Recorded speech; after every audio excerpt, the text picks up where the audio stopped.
अस्सलाम वालेकुम नाज़रीन, एक नई वीडियो में खुश आमदीद। आज की वीडियो में आपके साथ शेयर करने वाली हूँ टिक्का फ्राइड राइस की बहुत ही मज़ेदार सी रेसिपी। आसान और सादा होने के साथ साथ बहुत कमाल की बनती है, टेस्ट में भी बहुत मज़े की लगी थी। मैंने लंच में बनाई थी, तो आप भी इस रेसिपी को ट्राई करें और अपना एक्सपीरियंस मेरे साथ ज़रूर शेयर करें। सबसे पहले करने वाली हूँ मैरिनेशन। ये आधा किलो से थोड़ा ज़्यादा ही चिकन था और इसकी मिकदार जो थी वो तकरीबन 600-700 ग्राम के करीब थी मेरे पास। और चावल की जो मिकदार थी वो भी मैंने सेम रखी थी।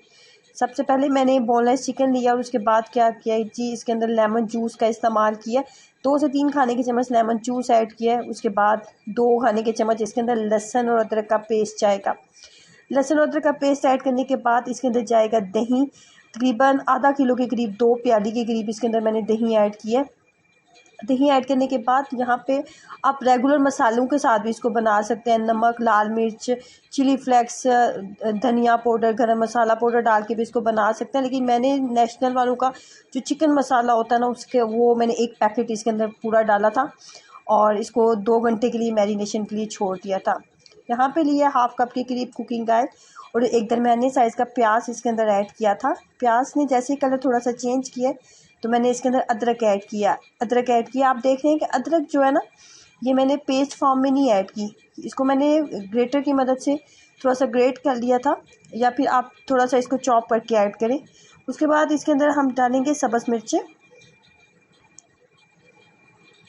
अगर आपके पास आधा किलो से ज़्यादा चिकन है तो आप इसके अंदर पूरा जो चिकन मसाला पैकेट मिलता है ना, टिक्का मसाला, चिकन टिक्का मसाला, वो आप सारा ऐड कर सकते हैं। अगर आपका चिकन की मिकदार जो है वो आधा किलो से ज़्यादा है, अगर आपकी चिकन की मिकदार आधा किलो है या आधा किलो से कम है तो पूरा पैकेट मत डालिएगा, बहुत ज़्यादा मसाला तेज़ हो जाएगा।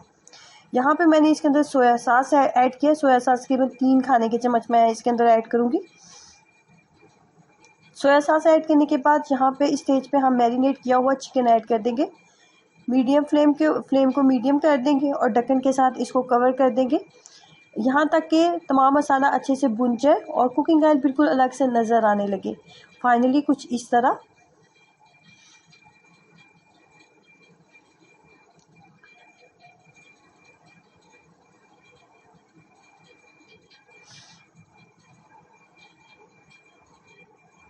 यहाँ पे स्टेज पे हम इसके अंदर राइस ऐड कर देंगे। राइस को मैंने पहले ही बॉईल कर लिया था। 95% राइस को आपने बॉईल करना है, फुल कुक नहीं करना। 5% राइस को हम रहने देंगे। उसके बाद मटर ऐड कर रही हूँ। मटर को भी मैंने बॉईल कर लिया हुआ था।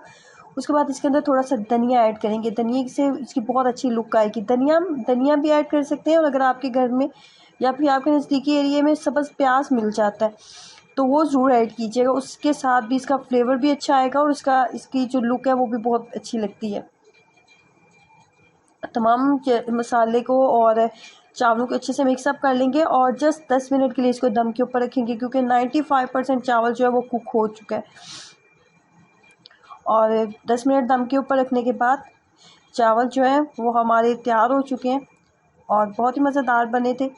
ट्राई करें और अपना एक्सपीरियंस जरूर शेयर कीजिएगा। वीडियो को लाइक करना और चैनल को सब्सक्राइब करना मत भूलें। अल्लाह हाफिज़।